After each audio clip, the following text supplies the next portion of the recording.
guys, that's what it costs. It's $1.8 million. And they said, fine. And then they started moving the furniture out of my office. The movie had been canceled.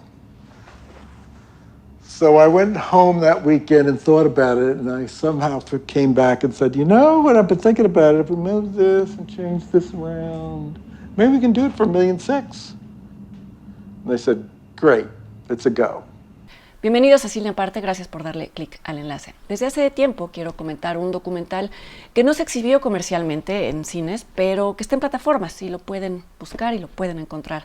Es el documental De Palma, codirigido por Noah Baumbach y por Jake Paltrow, y que habla sobre la obra y la vida del director Brian De Palma, autor de películas como Carrie, como Vestida para Matar, como Doble de Cuerpo, como Cara Cortada, como Los Intocables, y de otras menos afortunadas como la muy mala adaptación de La Hoguera de las Vanidades, de la novela de Tom Wolfe.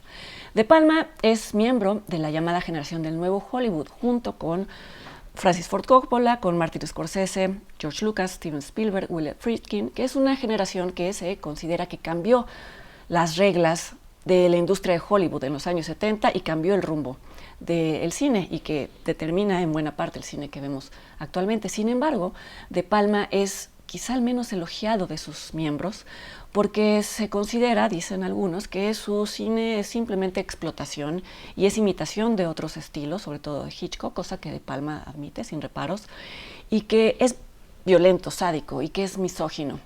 Y todas estas acusaciones son respondidas por el propio De Palma en este documental, y eso es lo que lo hace valioso, que es un documental en primera persona. A lo largo de un poquito menos de 2 horas y siguiendo un orden cronológico, el director va comentando cada una de sus películas, apoyado por imágenes de esas películas y por las películas que lo influyeron. Repito, él no tiene ningún empacho en decir, sí, copié tal escena o tal secuencia de esta otra referencia, de esta otra película.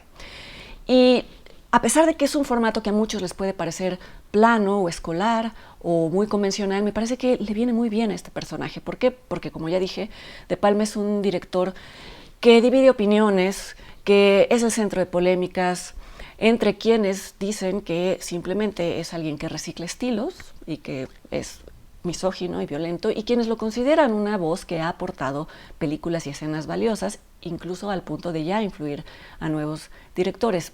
Pero en medio de estas polémicas siempre está ausente la voz del propio De Palma, y esto es lo que ofrece el documental, su punto de vista. No es que sea el definitivo, no es que tenga la última palabra, no es que debamos de creerle totalmente. Muchas veces los directores y los artistas crean sin saber cuáles son los resortes que los empujan, y sin embargo, lo que queda claro es que este tipo de directores, en el momento en el que hicieron las películas que hicieron, no se preocuparon por lo que iban a decir de ellos o por si iban a cumplir con las normas culturales correctas de ese momento, y eso resulta en sus mejores películas. Lo dice el propio De Palma en una de las secuencias del documental. Dice, siempre te van a juzgar con respecto a las modas y a las tendencias culturales de la época.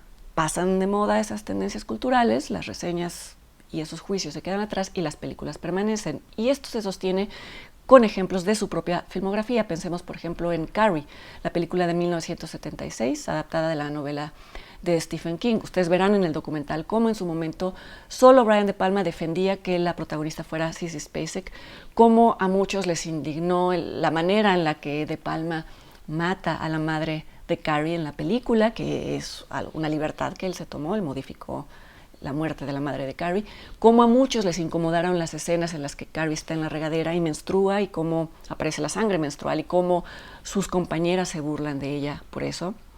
La película no fue bien recibida ni por el estudio que la hizo. La crítica tampoco la aceptó bien y el público tampoco muy bien en su momento.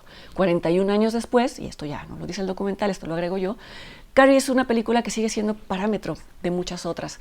Incluso este año, en el 2017, cuando se estrenó Raw, la película de Julia Ducournau, traducida como Voraz, se presentó a sí misma como la película transgresora en mucho tiempo y tenía mucho que ver con Carrie en los temas, en la ejecución, en la forma de presentar la sangre, en las implicaciones, y en mi opinión Carrie es mucho más efectiva. Otro ejemplo podría ser Cara Cortada, el remake que hizo De Palma al original de Howard Hawks de 1932. El original se basaba en Al Capone. De Palma reemplazó la figura del gángster americano con un inmigrante cubano, memorablemente interpretado por Al Pacino. La película en su momento fue mal vista o fue criticada por su retrato, se decía, negativo de la comunidad cubana en Estados Unidos, por sus excesos visuales. ¿Quién va a olvidar a Tony Montana sentado frente a una montaña de cocaína?